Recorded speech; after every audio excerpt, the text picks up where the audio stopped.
Hey there, welcome to the Jewish Adulting Podcast. Thank you for joining me today on your adulting journey. Before we get started, can you do me a quick favor? Can you hit the like and subscribe button on whatever platform you're listening to this? I promise it's not a lifetime commitment, but when you don't subscribe, it's kind of like coffee without caffeine. What are we even doing here? Or like latkes without applesauce? Are we even living our best life? When you subscribe, you not only give me warm, fuzzy feelings, but you're also helping me bring amazing guests who rely on subscriber counts to know whether joining me is a worthy endeavor. More subscribers mean more epic conversations for you. And hey, if you're feeling extra generous, you can also show your support by becoming a monthly supporter at buymeacoffee.com/Jewish Adulting. Whether it's $1, $5, $10, or even $20, every little bit helps make this podcast rolling. Of course, if you're sitting on a cool million or even looking to sponsor the show, reach out to me at jewishadulting@gmail.com. Also, I'm always looking out for engaging, thoughtful, passionate guests to join me. So if you want to nominate someone or want to come on the podcast yourself, reach out. Let's make a podcast shidduch.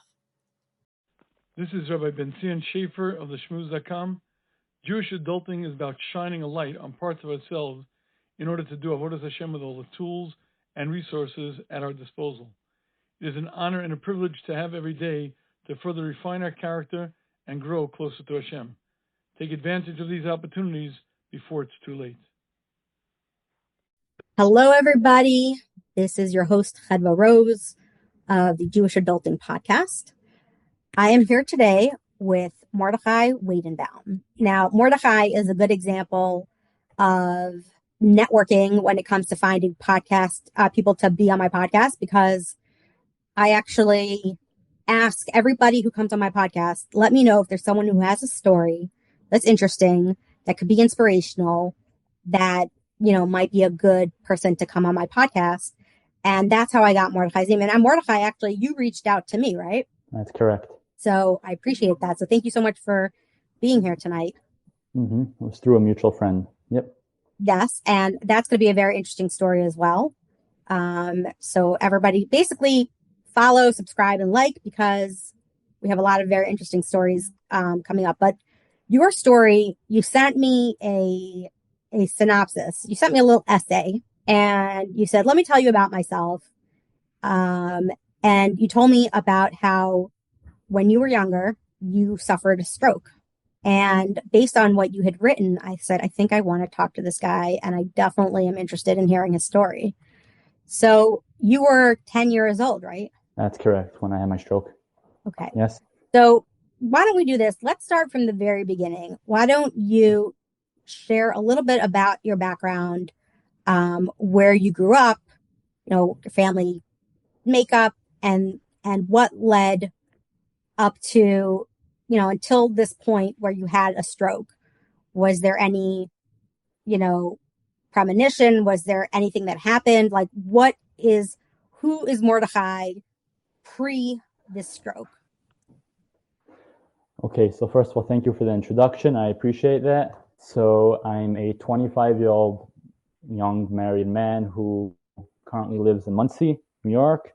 I grew up in Brooklyn, New York, where I'm one of 10 children, mostly girls in the family. We're three boys and 7 girls.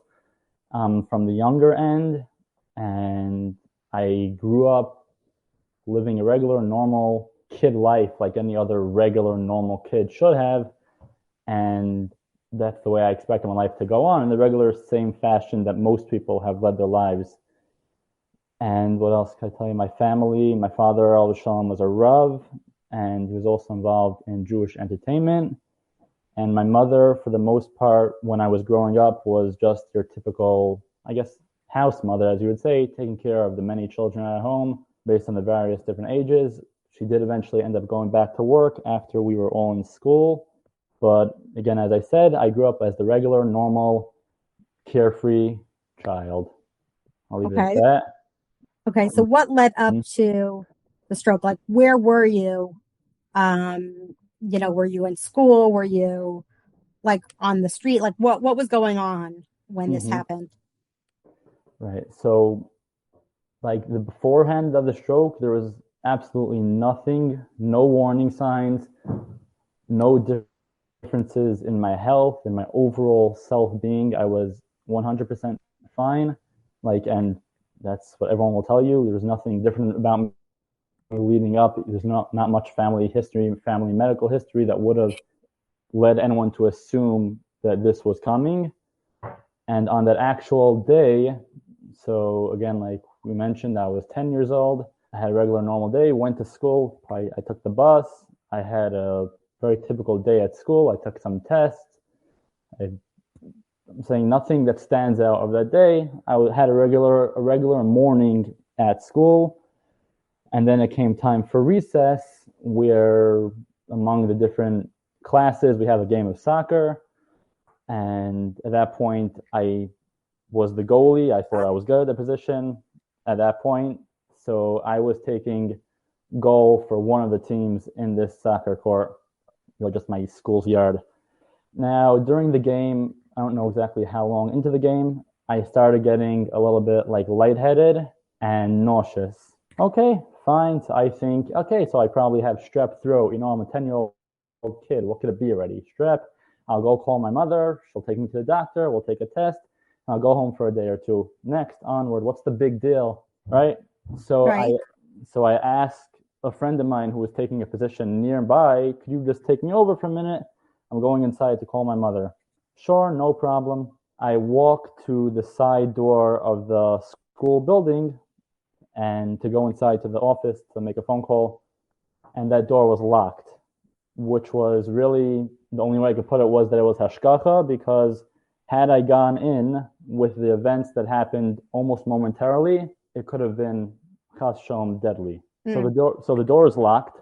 So I have to go around to one of the other doors, either to the front door or the side door, and I must have walked about 2 to 4 feet heading towards one of those doors, and I just collapsed in the middle of a soccer game with all my friends with balls coming and going. And if you're a boy and the other boy trying to play a game of soccer and there's someone lying in the middle of the soccer field, it's a little interesting. So a few people come over to me, come on, get up, move to the side, what's going on? What are you doing? Come on, middle of the game. And at that point, I have clear memory of all of this, very clear memory of all of this. And at that point, my body something started happening to my actual body internally, and I start throwing up at that point. Now, some of the boys realize, hey, something might be wrong. Saying we're all young boys, a bunch of 10-year-olds running around, but they could still sense, hey, something's going on. So they go to call some of the different Rebbeim from the yeshiva. And at that point, many of the Rebbeim were on Hatzalah, which is a very big chesed, just in that sense that we had people there at the point who could literally save my life on the spot practically.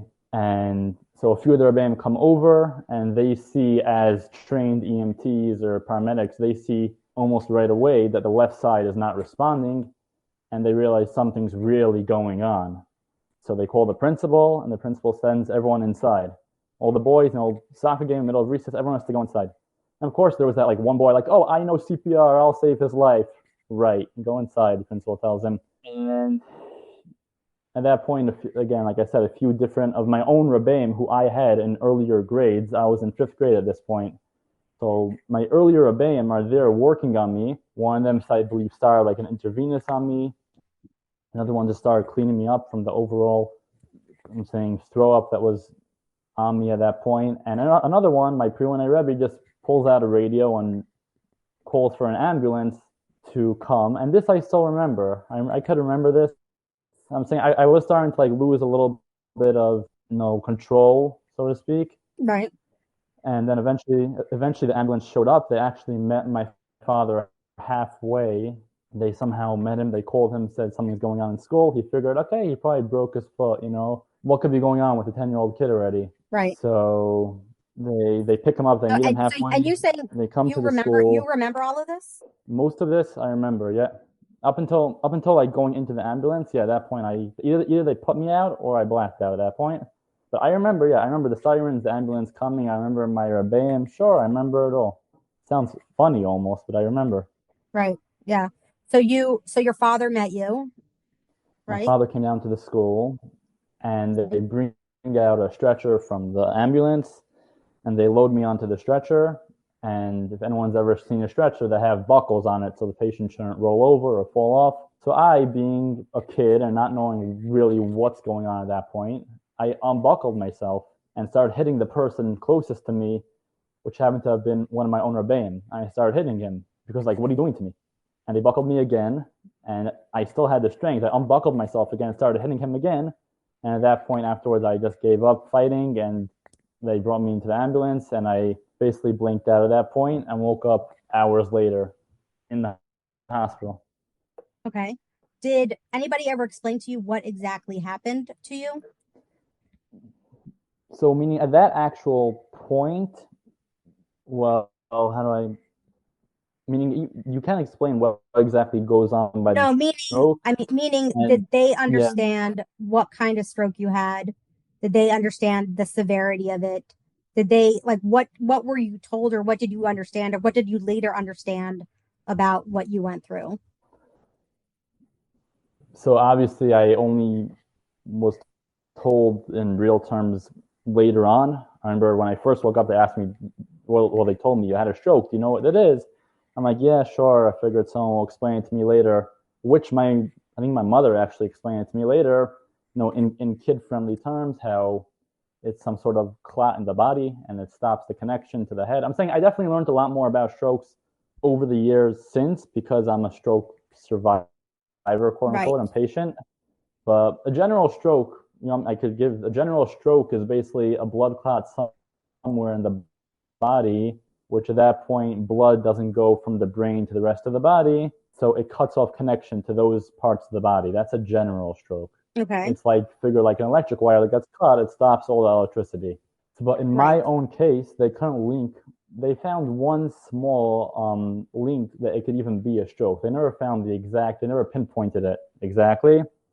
They did find out in the carotid artery, which is an artery in the neck, that it was a drop thinner than usual. That's the only thing they found after doing many, many tests, most of which I was unconscious for, but they did MRAs, CAT scans, the works. But that was the only thing they found that they could link to the actual stroke. Interesting. So you didn't have the classical signs of a stroke in the way that they find, like a large clot or something. Yeah, well, nothing about a 10-year-old kid having a stroke regardless is classic. Right. But I'm saying I don't know how much information they have about children having strokes. Right. In general. I don't know. I guess I could Google it. What are the statistics around children's strokes?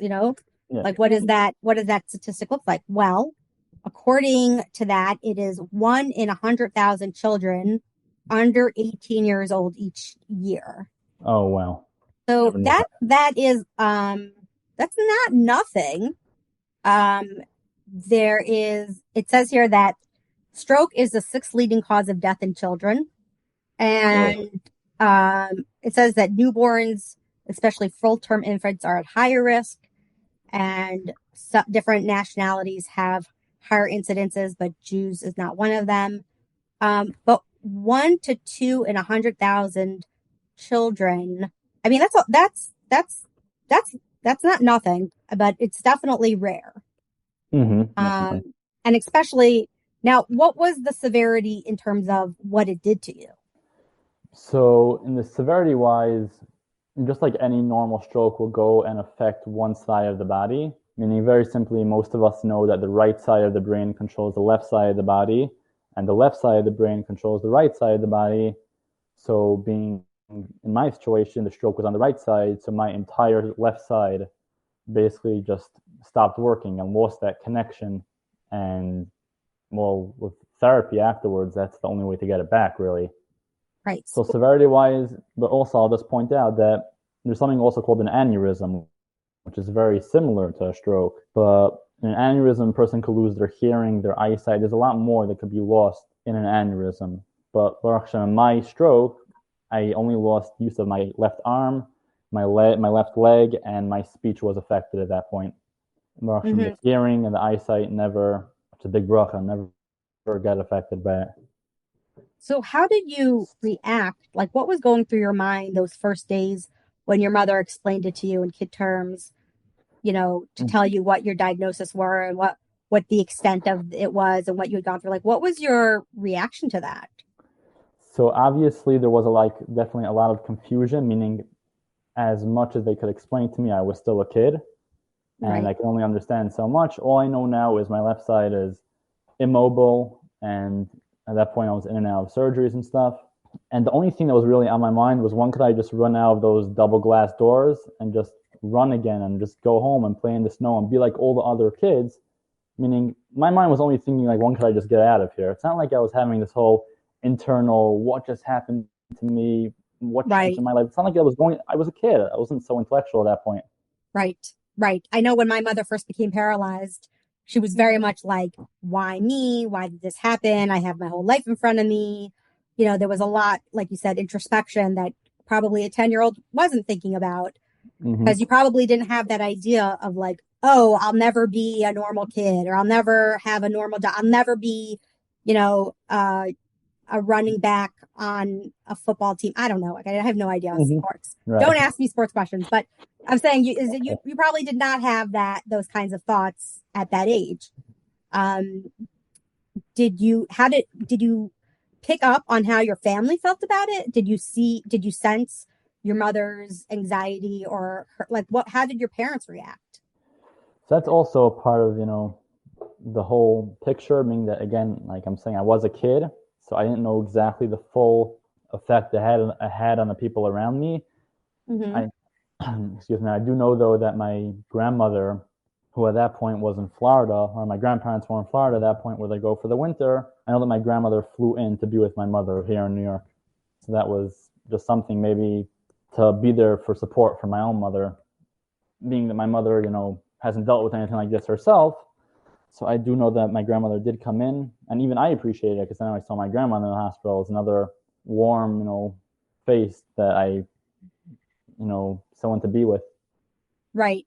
But my family, I'm saying, I don't know exactly what my siblings were thinking. I know my friends in school were totally confused, saying they're a bunch of little 10-year-olds. How is a Rebbi? Go explain to them that your friend who was running around playing with you 2 days ago is now going to maybe come back in a wheelchair and might look different or sound different, or if you won't.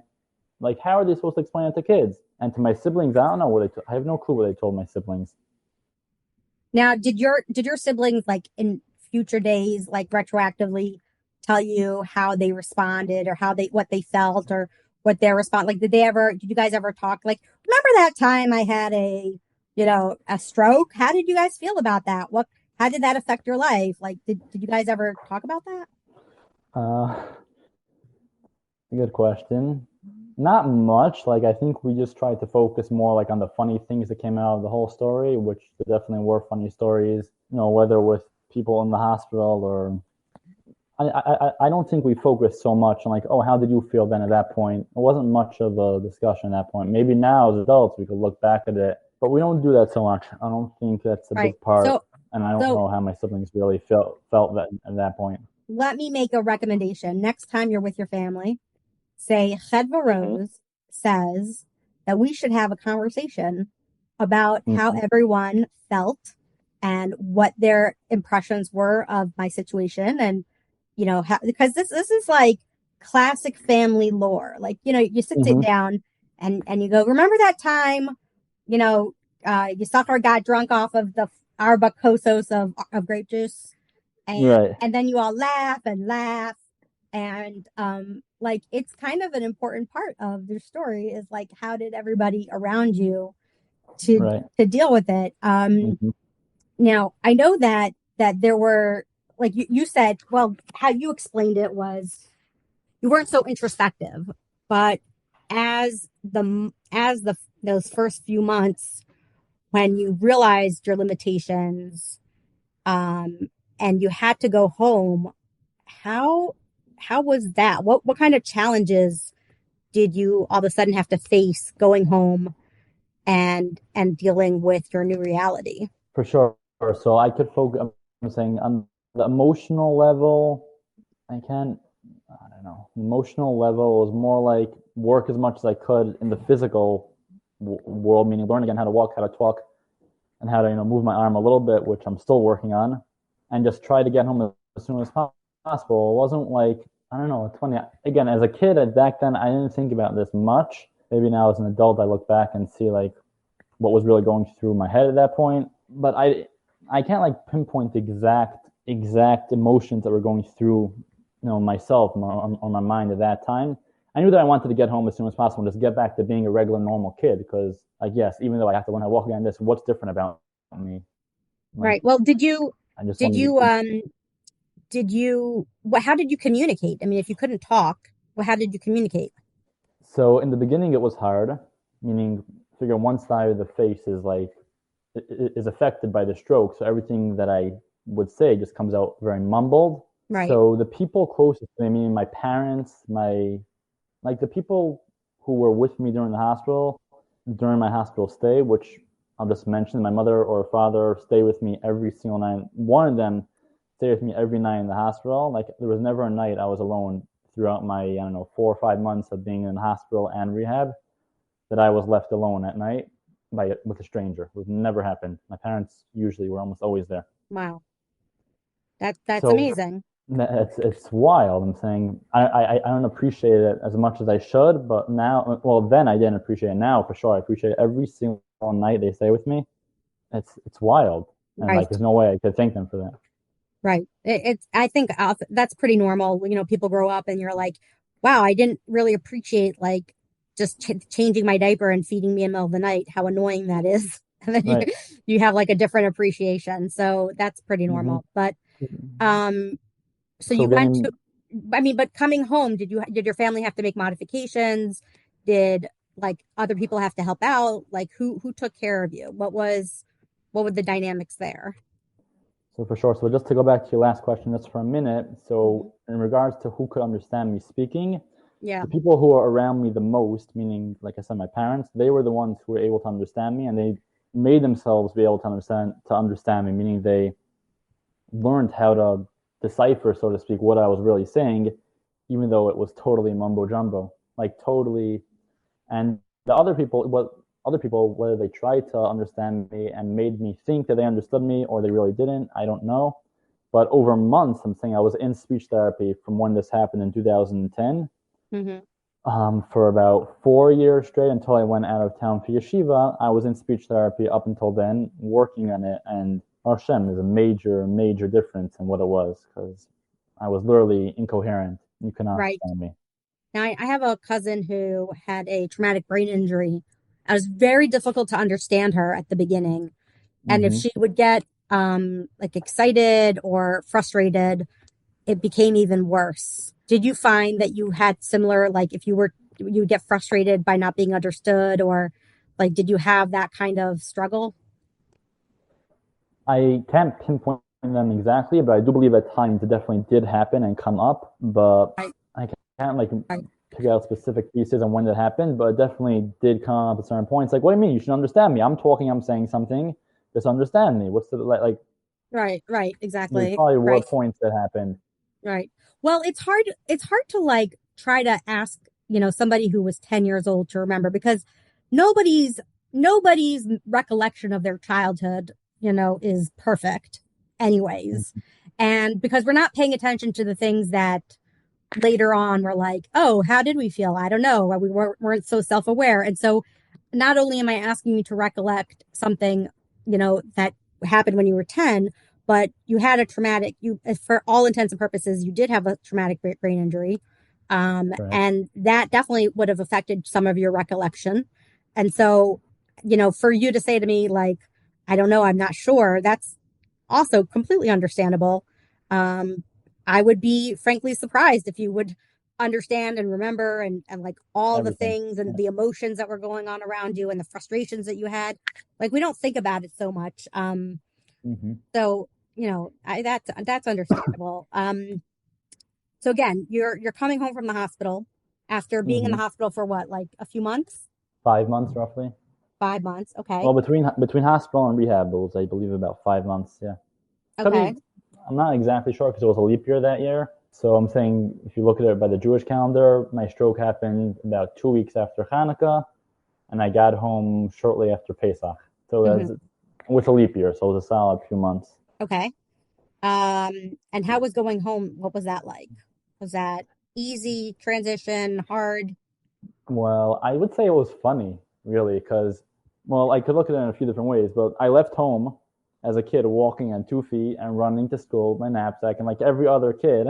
And now I'm coming home after having been trained how to walk. They wouldn't let me go home until I learned how to walk. And here I am walking with a cane. Can you imagine? A 10-year-old walking with a cane. Right. Just thinking about it now, it's a funny sight.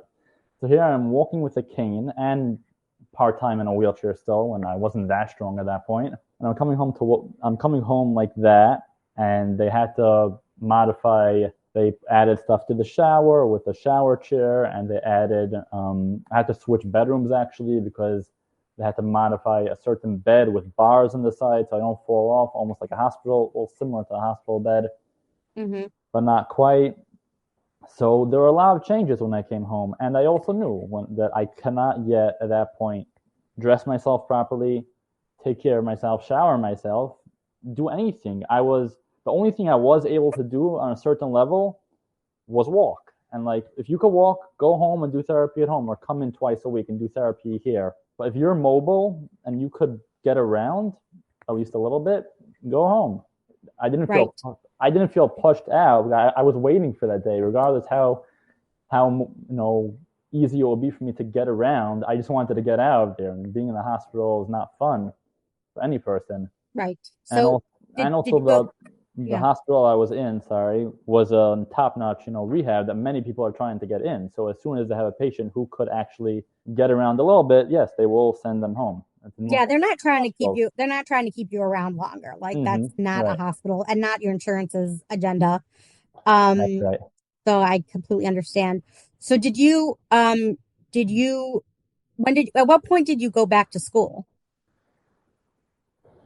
So again, like I mentioned before very briefly, I got home shortly after Pesach, which in of itself was an experience, Pesach in the hospital and Purim. But at that point, I really wasn't up to sitting the whole day in class. And especially since I would need assistance, whether with walking or getting up and down stairs in my school, there's no elevator at that point in my school. And I think like mentally, I wasn't up to it, meaning I just missed also, I was in 5th grade at that point. So 5th grade is a very vital year, both in Hebrew studies, you're starting Gemara the year, and English studies, you're learning math and algebra and these things, and many things that you have that are necessary really for life. So I missed a 5-month chunk of that year. I was in no way able to just go back to school the next day and understand what's going on in Gemara, Rashi, Tosfos, and pi and fractions and whatnot.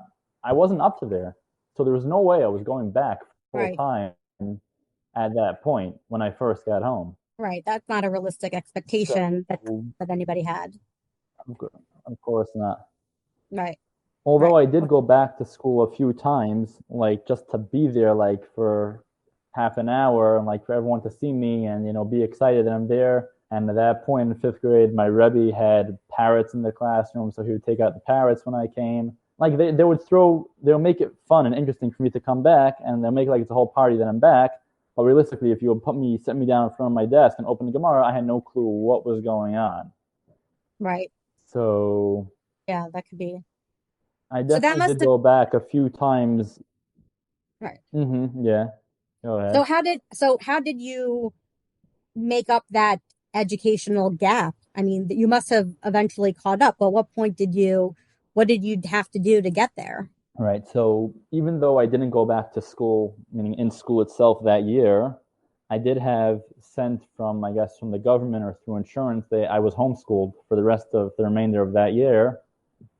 So I would have a teacher come down to my house, not from my school, a general like board of ed or something teacher who would come down to my house I don't remember if it was every morning or every few mornings, 3 times a week, something. They would come down and try to, help me catch up, which helped a little bit. But again, even at that point, I don't think I was really up to sitting and learning this stuff. I had missed so much and just had to get back, reintegrate into life. I don't know how much of that I really understood in regards to the English subjects. And for the Hebrew subjects, I don't know if that year, but the next year I started having like extra, tutors and stuff, private people who would learn with me to help me catch up, meaning even after I went back to school full time. Right. So Okay.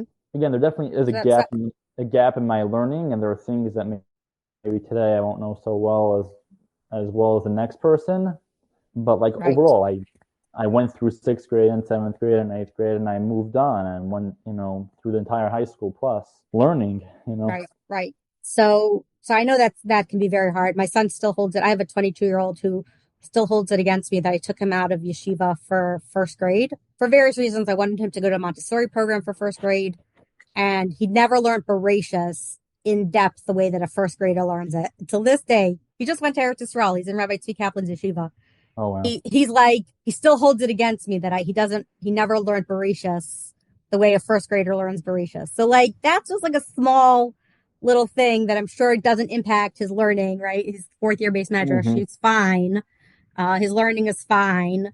But when you miss out on such a significant amount of time, it's bound to like have long impacts on you because you can't really get that back. I mean, you could learn with a tutor, but you don't have that experience of like the chazara and the learning and the studying and the test taking, and there's a lot that you do miss, and that's just an unfortunate part of these kinds of things when they happen. Would you say that any of your relationships with your friends or your siblings changed after your stroke? So with my friends, I'll start with that. There definitely were many friends who I had been closer with before the stroke, and then afterwards, like they want someone who could go play ball and run and swing a bat normally and be a normal kid. They don't necessarily want someone who's going to come running after you with his cane. So or whatever, you get my point. Yeah. So there were a few of them who definitely moved on to other people, but they were all still friends with me, but maybe the way we were friends maybe changed a little bit. But then there were those few like really, really good friends who, regardless, through thick and thin, would still come over to my house and play with me, even though, I was different. There were those few friends who, even some of them who I'm still close with, if I keep up with them till today, who I definitely do appreciate those friendships. But there were others who, yes, moved along. That's in Right. Well, regards to. Mm-hmm. it's kind of hard for me to really like have a taina against a 10-year-old, an 11-year-old, a 12-year-old, a 13-year-old even.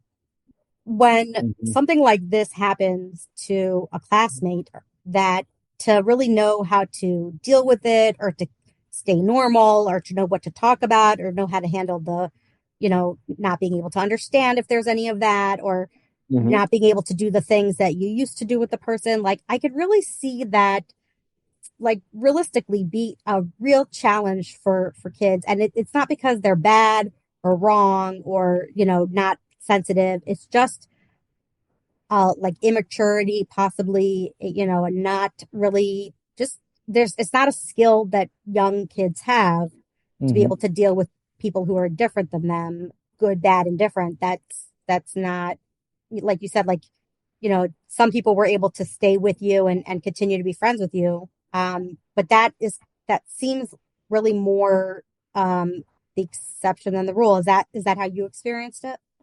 Well, there definitely is, what you're saying is definitely true. And I'm saying in today's day and age, they maybe try to like teach kids in schools, oh, maybe this person's not the same, but he could still be a good normal person. Back then, I'm saying these days, our organizations are the focus in this type of thing. Back then, yeah, the kids were just kids. They just didn't know better Right, at that point.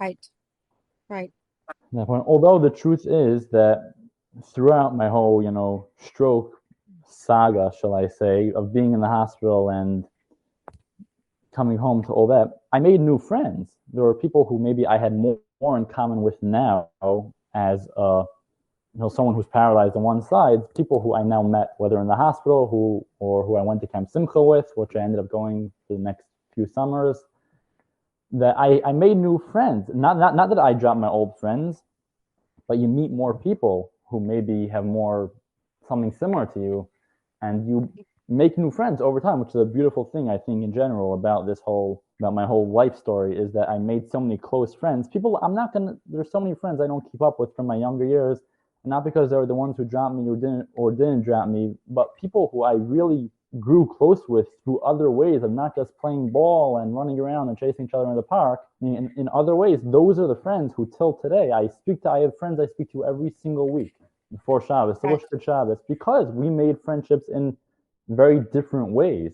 Right. I mean, but those are, see, and there's like trauma bonds. I don't know if you've heard about that, but where people who you meet through, let's say, other people who are stroke survivors or other people at Camp Simcha, like you formed a trauma bond with them where it's not, like you said, about just playing ball and like sharing your, Bisley. It's about like knowing the person through the good, through the bad, that they overcame, that they have struggles, that, it's on a deeper level than just a kid who, you gave them your notes so that they could, get a good grade. Like it's different. For sure. Right. So I think that's like you're saying, a kind of a silver lining of the whole experience is that you made connections with people that you might not have if you had not gone through that experience. That's right. Right. So that really is, it's a nice way to look at things. But it did sound like there was like, a learning curve, that it was a struggle. You mentioned struggling with speech. You missed fifth grade. The school tried to make it fun for you and you would go back. I guess, going from, how old were you when you were 10? You were in fifth grade?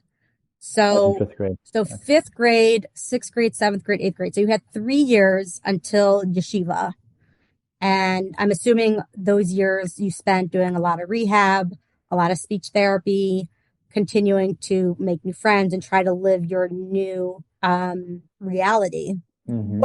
When you were looking at ninth grade, when you were looking at yeshiva, did your family have reservations about sending you away or not sending you? I don't know. I really don't know because I live in an out-of-town community. So it's pretty normal for us to send away our sons for ninth grade. Is that normal in your community? So I would think it's not typical, but in my situation, it was very good for me, which I'll explain. Mm-hmm. But there's some do it and some don't do it.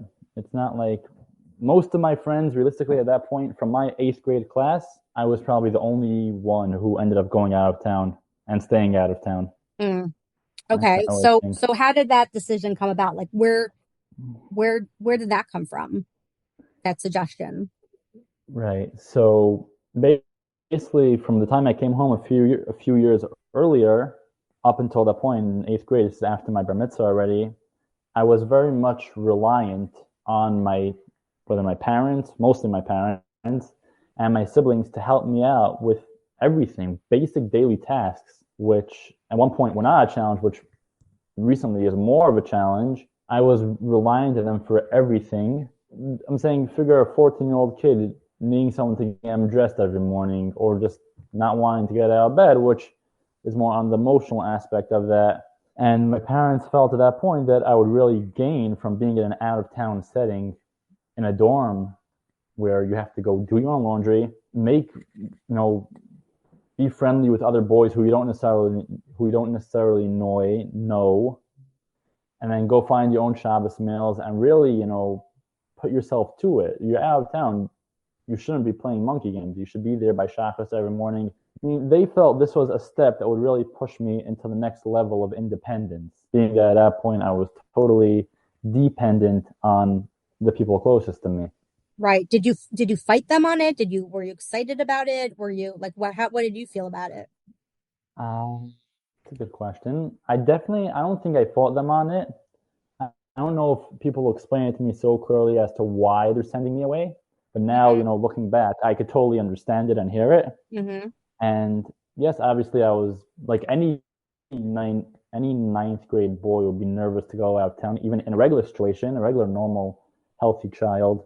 I was having the usual nervousness that any other boy would have. It's not like I was fighting it and not wanting to go and trying to hide. There definitely were, they're probably more, I would assume actually my parents were probably more nervous to send me out of town, meaning because like medically and stuff, but they felt in the long run it'll be good for me and things will work out along the way.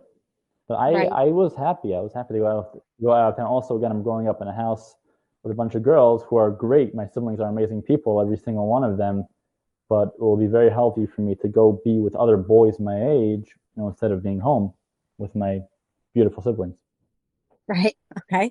So, so, did your parents have a hard time finding a yeshiva that would accept you? Like, was this an obstacle towards finding, let's say, the yeshiva that you wanted to go to, or like any yeshiva you thought of, they were willing to take you? So let's see, looking back. So eighth grade for me was a little bit of a hard year, just in a way because I was like starting to mature and like figure myself out and start really realizing what's going on in life and see where I'm heading. And like eighth grade was a little bit of an interesting year for me. I part of the year I didn't really end up in school as much. Again, could be because of like this more emotional finding that I was having, trying to figure Right. out, my whole situation, what's going on. Like there was a lot going on in my head at those days. So it was a little bit of an interesting year. So now many schools were hesitant to go accept a kid who maybe was not in school as much as he should have been that year. And on top of all that, has medical issues, which needs just someone to be on top of in the long run. Yeah. So, It's a risk. yeah, it's a big risk and it's a responsibility. Not every school was up to that. Right. So how did your parents find this yeshiva that you ultimately went to? So it's actually it's a funny story because my father, all of a sudden, was by a wedding somewhere, I don't know where, and he noticed on the Bachram who were there, meaning the friends of the Chassan, he liked the way they were acting, and they were maybe acting very just menschlich and in a good fashion, shall I say. Mm-hmm. And he asked someone, "Oh, which yeshiva are these Bachram from?" And tell him, "Oh, they're from Rabbi Shulgaster's yeshiva in Lakewood, yeshiva Beis Aaron." Okay, so he does some looking into it, and the next thing I know, I have a faher in this yeshiva in Lakewood, an out-of-town yeshiva, which who knows what it could be, out of town, Lakewood. At that point, I didn't realize I could do this in the long run. Well, I don't really consider Lakewood out of town, but okay, let's Well, agree to disagree. okay. I grew up in Brooklyn. Right. I grew up in Brooklyn, and I was hiding in my mother's apron for all those years. Right. So to me, Okay. Lakewood was like that's where you go if you have a chasna. That's what Lakewood is. Right. Okay. It's just so funny because they have Even so now, many yeshivas there. It's like even almost, there's one on every mhm, corner. exactly. And Um, it yeah. was probably also a big relief for my parents that they found like a good place for me to go to eventually because Right. Like we went. They didn't settle. They found one that they liked. And because we went to some like specialist rabbi who like he evaluates the boys and pairs them up with different yeshivas. But is that Shapiro? I don't know what his name is, Yeah, I think it's Rabbi honestly. Shapiro. It's Yeah. possible. And I Yeah. met him and he told me like, oh, there's some place out in Massachusetts for you. I think it's a good idea. And Oh wow. this is what he told my parents. And the next thing I Okay. know, I'm taking it for her and yeshiva in Lakewood, a great yeshiva in Lakewood. And like, who has the last laugh now? I didn't tell it to him, but I didn't meet him again. It was Right. just funny. Yeah, that is funny. Um, so you get sent away to yeshiva. Um, how was that adjustment?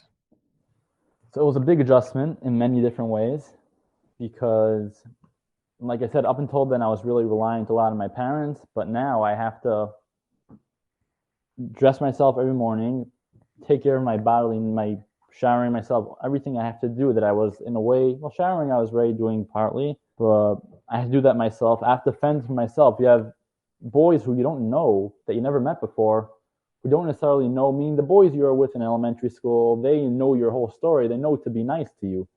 Boys who don't know you at all, who they're coming from all different places to this yeshiva, they don't know you at all, and all they see is a kid who's limping and has a little bump in his head from surgery, and he can't talk so well. I was speaking better at that point, but still can't speak so well, and he's just different. And I had to really fend for myself, and my Rebbeim helped me out and really pushed me through, and my yeshiva backed me up in different times to like make sure I wasn't being literally bullied by these people, which I was a little bit, but eventually that settled and moved on. And then I have to Mhm. go do my own laundry and then find my own Shabbos meals. what? I'm a kid who doesn't know how to do all this. No kid, Right. no kids, no 13-year-old kids have an easy time just picking up the phone, calling someone, oh, could I come for a Shabbos meal? But now I had to go do that. I was actually very lucky, though, because I have a sister who lived like 10 minutes from the yeshiva, and my father had like 20 cousins in the neighborhood. So once I learned how to do it, it was very easy for me. But I really had to do it all myself, which is amazing because I was just becoming independent, which is a very big thing which I was lacking up until then. Right. So you were going out of your comfort zone. You were forced to go For out of your sure. comfort zone and basically push yourself in ways that you previously it had not been necessary because you had such a wonderful support system in your mother and your father and your siblings. Mm-hmm. Um, um, was there so it sounds like you had sort of a transition from like in eighth grade where you started really, I guess in a way it sounds like you were trying to figure yourself out and you realized maybe some of your limitations and some of the challenges that you were at. Like it sounds like that was like an eighth grade where you were a little bit. Was there a particular moment that you felt like I'm going to overcome this challenge of having a stroke at such a young age and having to relearn how to do everything and learn how to have new friends and learn how to be independent? Like, was there a moment in your recovery that you thought, like, I got this? And not only do I have it, but I can thrive. Mm-hmm. So there are definitely probably a few such moments over my life that I felt that, but I'm just going to focus on one for now. Mm-hmm. That was in 11th grade. And so after being in this yeshiva for, it was my third year in this out of town yeshiva, and now I had amazing Rebbeim throughout those years who, even though I maybe had my lack of certain not know parts of how to learn all that, the Rebbeim in those years really helped me to really move on and really just be like up to par with a typical boy my age, whether it was 13, 14, 15 years old at that point. I had a Rebbeim who really, really worked with me. And when I came to 11th grade, I think I'm saying each of those years was amazing in of itself, but I think 11th grade was the year that I think it might have been from my Rebbe's personality and to, again, my standing. I'm already in this yeshiva for 3 years, that I was really able to just, regardless of what my physical body might look like or how I sound or anything like that, I knew I'm gonna go put myself to this year and work and learn like a mensch and come to chakras on daily on time and come to class and come and not just come to class to come to class, to come to write down notes and to be involved and to be devoted to it. And I think in my learning aspect, meaning in my ruchnius aspect, that was definitely a very big point for me.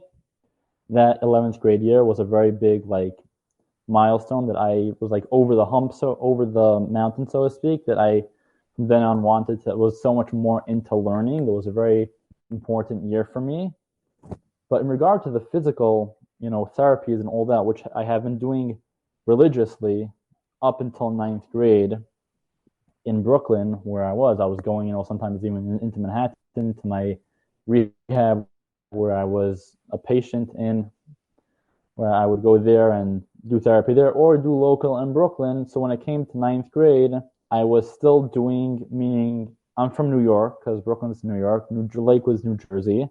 So there was a little issue with insurances, how to find therapy local, but we sort of figured it out.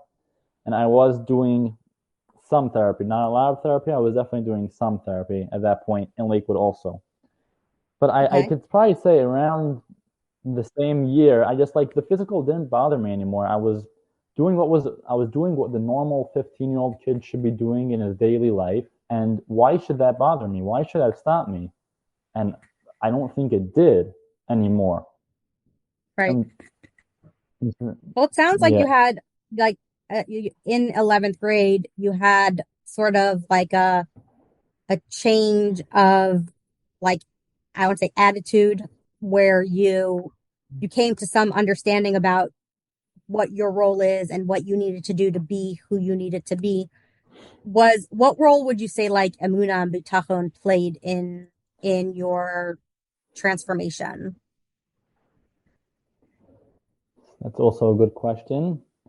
And I think up until a certain point, I wasn't very much like learning that aspect of like of I wasn't learning so much emunah b'tachon.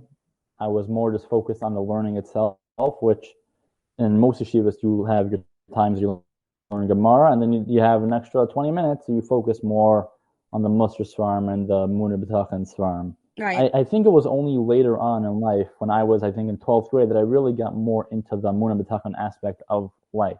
Yeah. But in a way, I could just say, like, in a more general sense, my father, Olav Shalom, like, not that he taught me emunah b'tachon so much, but like, he wasn't going to let, and I think my mother very much went along with him, he wasn't going to let my limitations stop me in life. He very much kept me going, pushing me forward, not necessarily pushing me forward, but keeping me going, and yes, bribing me and spoiling me at times, many times, but he very much just pushed me forward. And it's not like I was sitting there and pondering so much about my life at all, meaning it's not like I was all intellectual. At that point, I think the actual emunah b'tachon started playing a role much later on in my life at different points.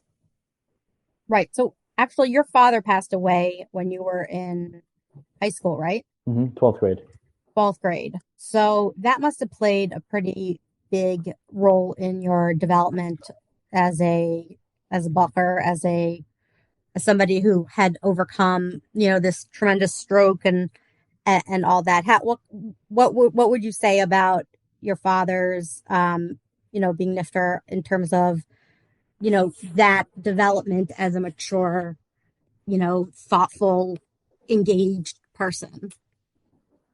Right. So again, I was 17 when my father was nifter, so I was towards the end of 12th grade. His yahrzeit is Chaf Gimel Iyar, and at that point, I was already past that like like that turning point in my life where I knew I'm going forward. I'm not letting anything stop me. And it could be, in a way, that sort of prepared me, meaning my entire life up until that point might have, in some sense, not, you can never be ready for someone to pass away, but it might have helped me a little bit deal with such a situation. But it was a shock, and it wasn't expected. My father wasn't well, but it wasn't, expected that his passing was very unexpected. Yet, me, on a personal level, I was extremely close with my father, so it definitely did affect me in many different ways. Meaning, the person who I would learn with, I used to learn with my father over the phone every night. That's gone. The person I'll call to, schmooze or call for a vard on Friday, that's gone. And so I'm saying, how do you lose a father to losing a father? There are countless millions of things that a father imbibes his child with that were just gone in a second. Yeah. So your father must have been incredibly proud of you. Definitely. In many different ways. Many different ways. I mean, it sounds like he was like so supportive of you and really tried to do, based on like how they decided to send you away, that is very difficult for a mother, especially a mother of someone who's sick.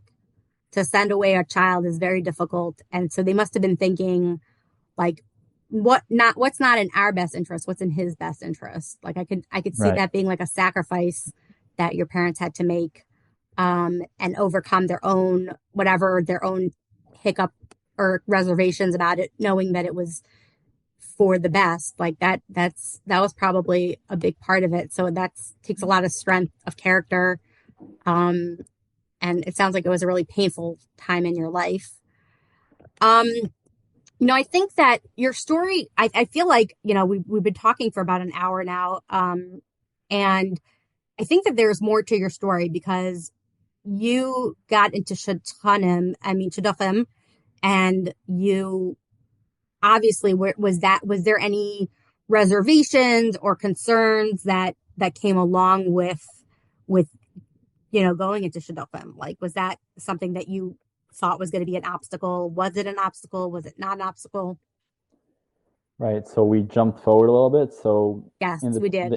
In the interim, I went to Eretz Yisrael for about a year to learn, in Mir Yeshiva, and then I came back. And at that point, I went to BMG in Lakewood. And being that I just come back from Eretz, they had like the freezer system. This is the summer freezer. Yeah. So I had just come back from Eretz. I was at that point 22, let's say. Yeah, I was 22 at that point. I was coming back from Eretz. I wasn't necessarily in a rush to go start and run to Shidduchim. And I wasn't worried about it at that point. My Rebbe in Eretz Yisrael, sort of, my Rebbe and my Sha'an Friedman in Eretz Yisrael, Rebbe in the mirror, sort of, he told me that like, he loosened my mind up a little bit. He made me a little more open-minded about Shidduchim when I do go back to America. That just be open to ideas which you might not think, are the best. I'm saying obviously my wife is an amazing person, the most amazing wife, but he brought in my perspective a little bit about what to be looking for in Shidduchim, which I think was very helpful, because had he not, I probably would have been very set on a very certain type of person I would be looking for. So I really appreciate that. So jumping back though, when I did come to BMG, almost immediately, I had a friend from yeshiva, from my previous yeshiva, Beis Aaron, who was my roommate, my chavrusa, and he ran the kitchen before me, which I ended up taking over. So I had many different, I was a very close friend of this boy's, and he got married, and he read me a shidduch to his wife's first cousin. Right, he did it through his father-in-law, who's a Rav in Lakewood. So this was read as soon as I was entering the freezer, where, the scary freezer to some people. And so my whole beginning, that Zman Yeshiva, I was fine, because I knew I had something waiting that might be an idea. And we were pursuing it a little bit. I couldn't actually go out yet because of the system, but we were looking into it. And at the same time, I had met another shadchan who deals in Lakewood. Her name is Chava Most, I think. And she deals with certain little sensitive shidduchim. And I met with her, and she also had a few ideas for me, which none of them came to be because I met my wife. I ended up meeting my wife. But I wasn't all nervous about shidduchim at that point. And Baruch Hashem was just sent someone straight to me. It was amazing. It was wild. Yes, that is wild. Very unusual. So I guess the question is what advice would you give somebody who faces or has faced or is facing sort of this unexpected, life-altering, challenge that is, limiting and can kind of wear a person down? What kind of advice would you give? Mm-hmm, for sure. So I would tell them that it's hard. It's very hard, and it's extremely hard. Yet, and I'm saying this with someone who's not just from the outside saying, oh yeah, it's going to be okay. I was there. I went through a wild life situation, and Baruch Hashem, I pulled through. Situations do come, meaning whatever situation a person is going through right now, the Yeshua hopefully should come very soon. And when that Yeshua does come and life moves on, you're going to look back at a time when you had challenges, and you're going to realize how they were hard, yet you grew so much from them. And the person who you are today would not be without those challenges. And I say this in my own life. I know that if I had not had my stroke and gone through everything I did, through every year of my life, whether hard or easier, I would be a totally different person today. And I never would have met my wife, and I never would be the strong, independent person I am today. I think every person going through any situation should just know that every obstacle in life is not a dead end. It's an obstacle. You're supposed to jump over it or go around it and keep going. It's not a dead end. And that's what I would say to someone who's going through a challenge. Right. I think I've heard this kind of sentiment from people who have gone through challenging times, myself included, where the person that I became as a result of this challenge is someone that I can respect and admire and listen to and feel confident in that they can overcome a lot and that they're capable. And that is a gift that going through, it's like Hashem knew you could do it. And by going through the challenge, now you know you can do it. And that makes you a stronger, more well-rounded person, gives you compassion where you might have just gone through life with, it lends you a lot of things that you can never really imagine while it's happening, that you're going to think of this as a gift in many ways. 100%. And then a lot of people go through these challenges and they're like, if I hadn't gone through these challenges, I don't know what identity I would have. This is now who I am, and I can't imagine being any other way. So, it's interesting how a lot of people have answered in a very similar way. And I think that's amazing. And I think that also speaks to like the resilience of man, and specifically like Orthodox Jews, I think have also that when I asked that question before about Emunah and Bitachon, I think it's very interesting how I actually asked this question to Adler.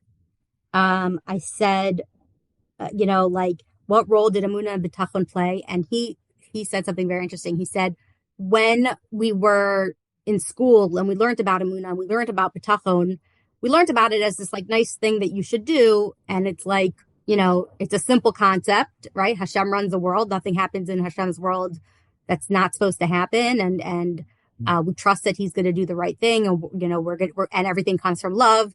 And then when his story happened, which I'm not going to spoil for everybody needs to listen to that.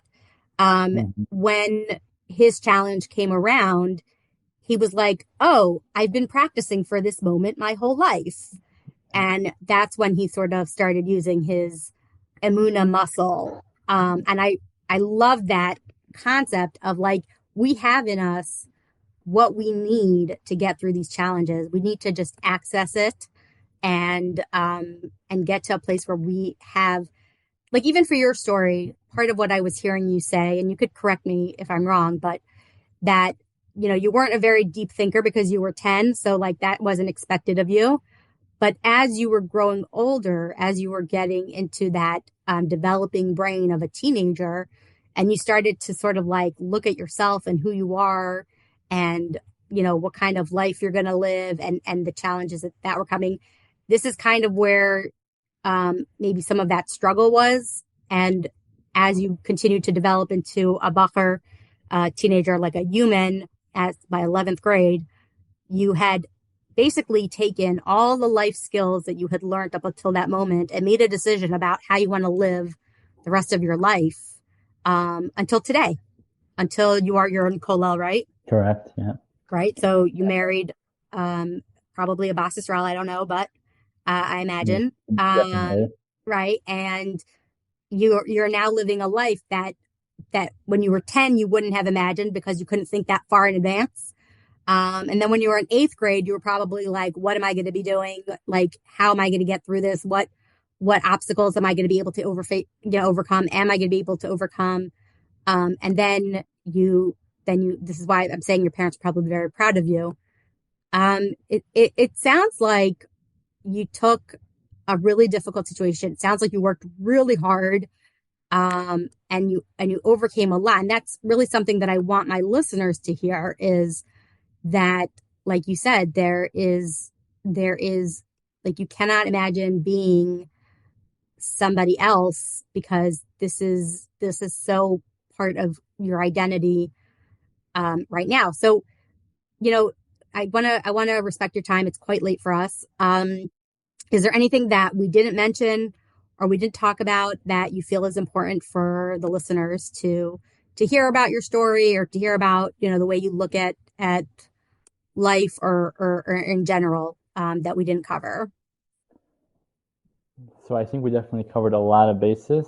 Yeah. I'll just say one last thing, which I say not just to anyone who's going through a challenge, really just general to every person out there, every good person, that, well, I'll give two messages, two very quick thoughts, that to any person who is going through a challenge, and especially if it's a physical challenge, if someone offers you help and it's something that you know you need help with, accept that help. It doesn't make you a worse person at all. You could accept that help.